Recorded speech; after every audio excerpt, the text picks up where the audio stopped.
दोस्तों नमस्कार। दोस्तों अभी इसी वीक में दो बहुत ही महत्वपूर्ण जो है वो इवेंट आने वाले हैं जो क्रिप्टो करेंसी और बिटकॉइन के प्राइस पर काफ़ी अच्छा इम्पैक्ट डाल सकते हैं, बुरा भी इम्पैक्ट डाल सकते हैं। और वो जो इवेंट आने वाले हैं वो मैं आपको क्लियर कर दूं कि एक तो सीपीआई डाटा आने वाला है कि जो कंज्यूमर प्राइस इंडेक्स का डाटा जो है वो क्या आएगा, और 14 दिसंबर को एक आने वाला है एफओएमसी की जो मीटिंग है जिसमें बात होगी कि इंटरेस्ट रेट जो है वो कितने पॉइंट रखा जाएगा, कितना पॉइंट बढ़ेगा, और वो जो सीधा सीधा इंपैक्ट डालेगा पूरे क्रिप्टो मार्केट पर और इवन और बहुत सारे जो स्टॉक मार्केट है या शेयर मार्केट है उस पर भी इसका इंपैक्ट पड़ता है। दोस्तों ये मैं बात कर रहा हूं अमेरिका के बारे में, यूएस के जो डाटा आ रहे हैं उसके बारे में, क्योंकि आपको पता ही है कि अमेरिका जो है वो डोमिनेट करता है पूरे वर्ल्ड को। उसका जो डॉलर है, उसकी जो इकोनॉमी है वो पूरे वर्ल्ड को डोमिनेट करती है, तो उसका इंपैक्ट जो है वो पूरे वर्ल्ड पर पड़ता है, इवन क्रिप्टो करेंसी के ऊपर भी पड़ता है, और जो स्टॉक के मार्केट हैं या जो शेयर्स के मार्केट हैं उन सब के ऊपर भी इसका इंपैक्ट पड़ता है। तो दोस्तों मैं इसके बारे में आपसे बात करूंगा कि क्या इंपैक्ट पड़ सकता है क्रिप्टो करेंसी के ऊपर, और मैं कुछ बहुत ही जरूरी और बहुत ही ताज़ा न्यूज़ आपको लेकर आऊंगा, क्योंकि आपको पता है कि क्रिप्टो करेंसी में टीए तो काम करता ही है लेकिन उससे ज़्यादा जो है वो फंडामेंटल एनालिसिस भी काम करता है, और उस न्यूज़ के आधारित ही क्रिप्टो करेंसी जो है वो ऊपर नीचे भी बढ़ती है। तो इन सब चीज़ों का अगर आप ध्यान रखेंगे तो आप अच्छा खासा जो है इन्वेस्टमेंट कर सकते हैं क्रिप्टो करेंसी में, अच्छा पैसा कमा सकते हैं। तो मैं आपको सबसे पहले लेके चलता हूं स्क्रीन पर और आपको दिखाना चाहता हूं कि क्या पोजीशन बन सकती है जो सीपीआई डाटा आता है उससे क्रिप्टो करेंसी के ऊपर। मैंने अभी चार्ट खोल लिया है बिटकॉइन का, और यहां मैंने अभी 4 लाइन वैसे ही बना रखी है जो मैं आपको अभी बताऊंगा, एक्सप्लेन करूंगा।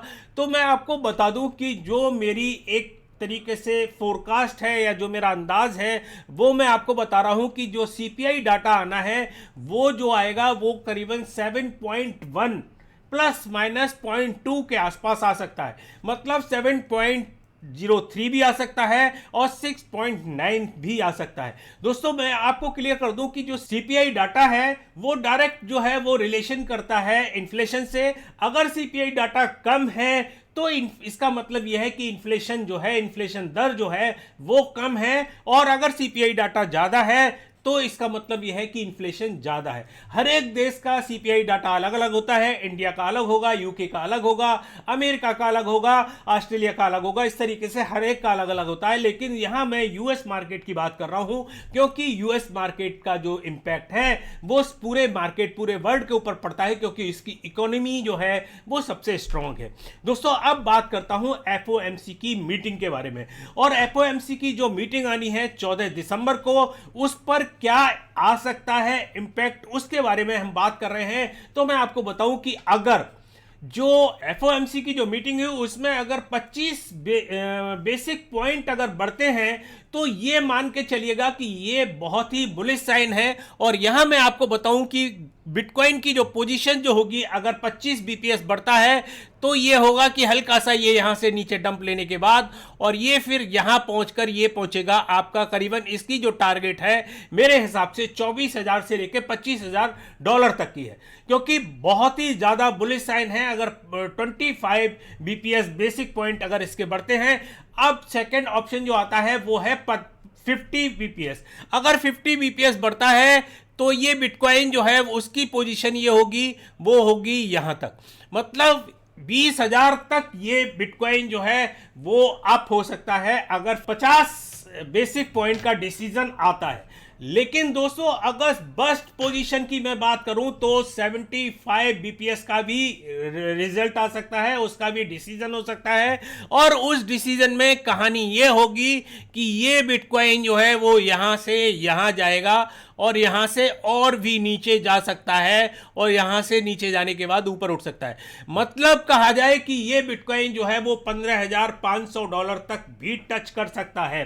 तो सीधी सीधी बात अगर मैं कहता हूं तो यह है कि 25 बीपीएस जो है वो सुपर बुलिश है, मतलब बिटकॉइन जाएगा टूवर्ड $25,000 के आसपास। अगर 50 बीपीएस की बात करता हूं तो बिटकॉइन जो जाएगा $20,000 के आसपास जाएगा। अगर मैं 75 बीपीएस की बात करता हूं तो बिटकॉइन जो है वो जाएगा बैरिश और जाएगा 15,500 के आसपास।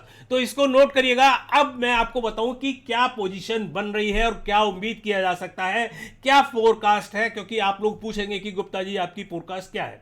तो मैं आपको बताऊं कि मेरी जो फोरकास्ट है वो ये है कि इस बार करीबन 50 बीपीएस 50 बेसिक पॉइंट का इंक्रीजमेंट देख सकते हैं आप, और ये जो है एक अच्छा बुलिश पॉइंट होगा। मैंने आपको पहले भी बताया था, मैंने अपने ट्विटर पे भी आपको बताया था कि नेक्स्ट वीक जो है वो क्रिप्टो करेंसी के लिए और बिटकॉइन के लिए बुलिश हो सकता है। मैं 100% गारंटी नहीं देता, लेकिन 80-90% जो मैं उम्मीद कर रहा हूं वो ये है कि बिटकॉइन जो है वो आराम से 18 से लेकर $19,000 तक, यहां जो मैंने दिखाया है आपको लाइन, ये लाइन जो इसकी रेजिस्टेंस लाइन है, $20,000 तक आराम से इसको टच कर सकता है। दोस्तों अब मैं बहुत खास खबर के बारे में आपको बताने जा रहा हूं, और वो खास खबर आ रही है टेरा लूना के फाउंडर की तरफ से। और आपको पता होगा कि टेरा लूना के जो फाउंडर थे मिस्टर डू वॉन, वो थे सिंगापुर के अंदर, और खबर यह आ रही है कि वो वहां से भाग गए हैं साइबेरिया की तरफ।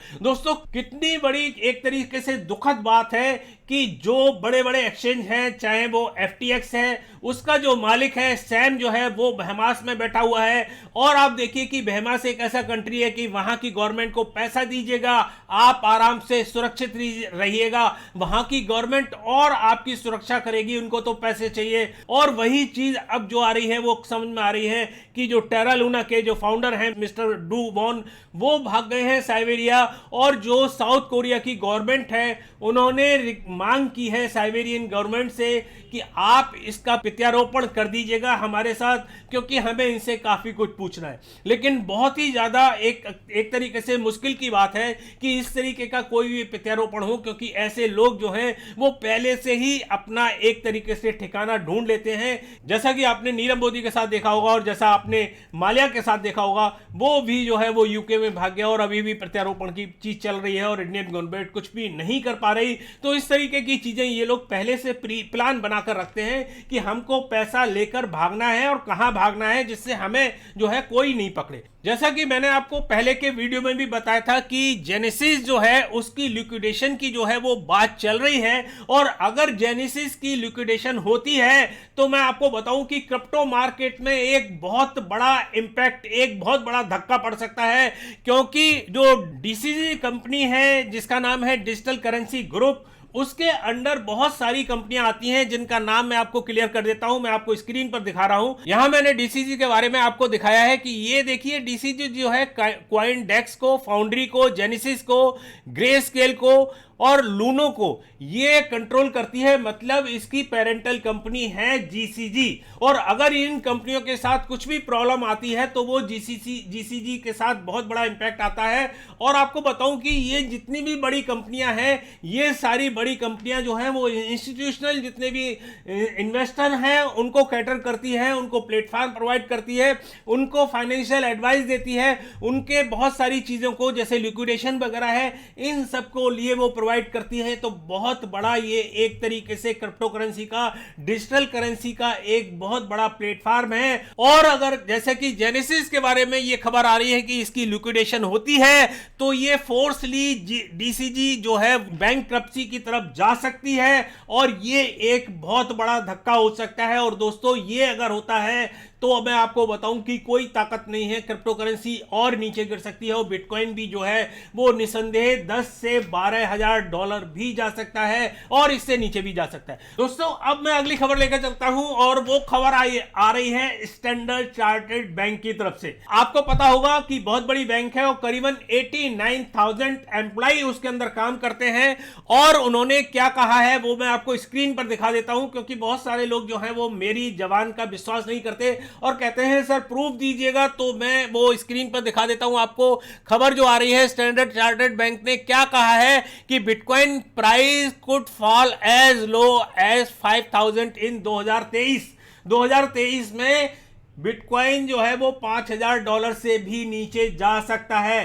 तो भैया ये $5000 ही क्यों बोल दिया, यही कह देते कि जीरो भी हो सकता है, इसमें भी कहने में कुछ आपका घिस्सा नहीं, जवान के अंदर कोई हड्डी नहीं होती, आप कुछ भी बोल सकते हैं। तो दोस्तों आप मुझे कमेंट करके जरूर बताइएगा। तो दोस्तों काफी कुछ अपडेट हुई, काफी कुछ न्यूज हुई। अगर आपने हमारा चैनल जो है सब्सक्राइब नहीं किया है तो सब्सक्राइब जरूर कर लीजिएगा, घंटी का बटन भी दबा सकते हैं। अगर आपको वीडियो पसंद आता है तो लाइक जरूर कर दीजिएगा। अगर आपको कुछ कमेंट करना है, आपको कुछ कहना है तो आप हमें कमेंट भी कर सकते हैं। ट्विटर पर भी आप हमें फॉलो कर सकते हैं और टेलीग्राम पर भी हमें फॉलो कर सकते हैं, लिंक हमने आपको नीचे डिस्क्रिप्शन में दे रखी है। तो दोस्तों काफी कुछ अपडेट न्यूज हुई, अगली बार फिर किसी नई ताजा अपडेट के साथ आपके सामने फिर उपस्थित होंगे। तब तक के लिए नमस्कार, जय हिंद।